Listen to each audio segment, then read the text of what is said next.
fans, it's the day after, right? we still reacting, right? Absolute blast last night.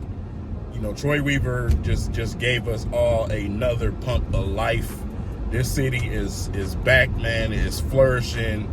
The Pistons fan base, man, we have been blown away with the job that Troy Weaver has done over these years, man. And you know, like I said, I just hope that we keep him around for a very, very long time, if God will. So, you know, with them and with the Detroit Lions draft, what they just did, it's just absolutely amazing to see these two teams develop, and knowing that Troy Weaver and Brad Holmes have a relationship is also a great thing. I always talk about that because I love to see the GMs around the city of Detroit come together, man, feed off each other, learn things from each other.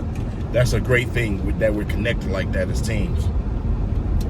But last night, man, Troy Weaver was the star of the show. I mean, this dude is just, you know, of course we had all the people in the comments crying and complaining in the video about the trade with Jeremy Grant. Twitter, absolute same thing. You had about more than half of the fan base absolutely against the trade, saying that we just got a 10th grader and all of these childish things that you hear.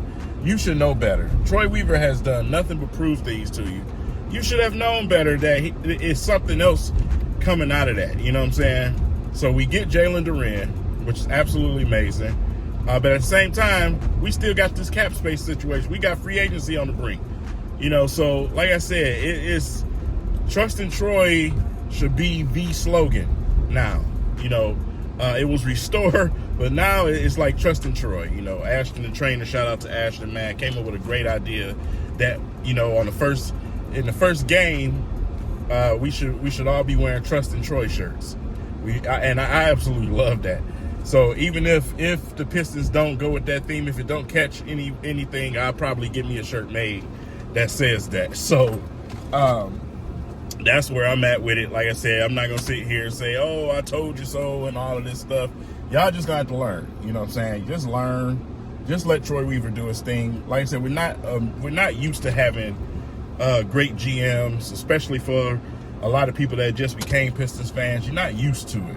You only seen bad management, you know. So this thing is totally different. So, like I said, Troy Weaver, yes, he's going to have moments where it's just like, okay, we could have did this, we could have did that. No GM is perfect, but Troy Weaver is doing a hell of a job. Hell of a job, man. I can't ask for more from my lead guy, man. So, you know, he's putting this team in a great position. The first draft, you go out there, you get those prospects that you think that can develop into something, with the Killian Hayes, with the Isaiah Stewart, with the Sadiq Bey. You took those shots on those guys and say, hey, we're going to have some time available because of the way that we're building this thing. We're going to take our time. These guys can develop along the way. This is the game plan that I'm laying out for you guys. You always hear me talking about, I know what Troy's doing, right? Well, here it is. You know, he took that in the first draft and said, okay, these guys are going to develop. And then that second draft, we go and get numero uno, Cade Cunningham, the guy that makes everything work, you know, the star of the show. And then in this draft, we upgrade the athleticism. Those are your three ingredients, man, to be a versatile team, especially from a young standpoint. And those are the three ingredients that some of these other teams took the roadmap to do in the Phoenix Suns and the Golden States of the world. And you add your shooting in free agency if necessary. If these guys don't develop to your liking, shooting always can come in free agency, you know. So yeah, man, what we putting together is absolutely beautiful. Like I say, he's trying to build something that's long and sustainable, so we can win for a long period of time. Not a flash in the pan, not something quick. We're not going to be extra and go and sign the star so we can try to win the championship just tomorrow, you know. So, you know, like I say, you see a lot of theories out there, a lot of crazy things. And somebody told me last night that we got Ivy and Duran. Now we use those as trade chips to get Ayton. Like, that is the most absurd and idiotic thing I ever heard in my life. And this is actually a real thing. I showed it live when we were in the live yesterday. So yeah, this is some of the things you get from this fan base. There's a good half of this fan base that are absolutely clueless when it comes to basketball. So like I said, we just got to appreciate what we do have and enjoy this situation. We're getting ready to go into free agency. And then after that, we go into Summer League. Summer League's absolutely going to be amazing and fun. If you got the time, you can go to Vegas. I probably say this is the year to do it. Go to Vegas and partake. Don't know how much we're going to see out of certain players. I don't know if K plays more than 1 or 2 games in the Summer League, if that. So, but for sure we'll see Ivy. We'll see Duran. Maybe we'll get a third go with Killian because, like I said, that very first year of his career was chaotic. So maybe we do get that. So maybe we get a early dose of Killian to Duran because I think that's going to be the combination first. We're going to see Killian and Duran first. I think Duran is going to have to work his way into a starting position if he develops into that. But right now, currently, I think he's going to be a part of that bench unit. We'll see. We got some team options with guys. We'll see what happens with Diallo, players like that. Hopefully we keep Diallo because that defense between him and Killian, absolutely amazing. So it's going to be fun. It's going to be fun, man. We right here. You know, we don't have to wait. We're right here. So free agency, of course, you know, DeAndre Ayton, Mo Bamba, you know, Mitchell Robb, you know, some of the names that's going to stick out there. All of the signs point to Ayton right now, but you never know. There's other teams that have interest. This is a sign and trade situation. It's up to the Phoenix Suns. It's not up to the Pistons, nor it's not up to, you know, Ayton. So a team like the Spurs can swoop in and snatch Ayton from up under us. But then we have other options that we can go with. And adding a guy like Durant helps that situation if all else fails. So I would love to see Isaiah Stewart go back to a natural role for him. You know, last year I felt like he was out of position. I want to see him go back to what he was doing as a rookie when he was playing alongside a bigger Plumlee. You know, you plug him in. I don't like to say 4 and 5. I don't like to do the numbers no more because we're in a position in this league.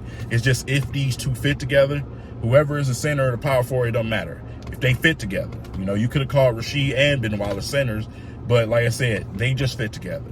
So Isaiah Stewart have a chance to actually take those shots more, especially with him having to go ahead once again. They gave him the go ahead in the second half of the season, start shooting again, and he was 11 out of 21 from 3, even though it's a small sample size. We've seen what he did in his rookie year.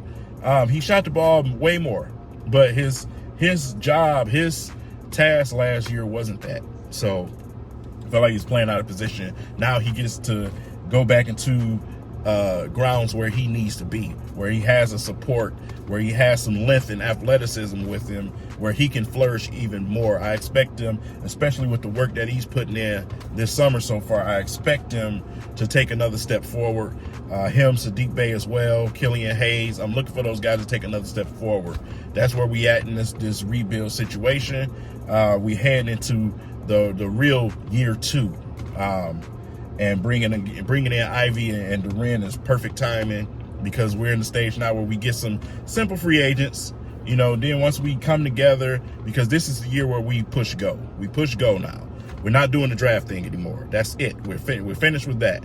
So that 2025 pick wouldn't have had anything to do with nothing for us. You know what I'm saying? When we made the trade, I knew right away, like, okay, this is leading to something else, because you know the Pistons have made it known that it's go time. You know, it's time for us to start making those strides forward to play in, you know, to the bottom seeds of the playoffs, to, you know, eventually getting right into the thick of things within 2-3 years. So, you know, everything is falling in place, is right on time. I cannot tell you fans enough, be patient. Let's develop this thing. Let's do what we got to do. And let Troy Weaver do his thing. Let him and Dwayne Casey develop these young men, give them an opportunity. Let's calm down with a lot of this trade talk. You know, we do this all the time. It gets exhausting. Let's actually develop something like we see some of these developing teams, the Bostons, the Phoenixes, and the Golden States, like they did. You know what I'm saying? Take our time, do it right. That way, you're good for a long period of time. With that said, it's your boy King. Got to get to work. I'll catch you guys later. Peace.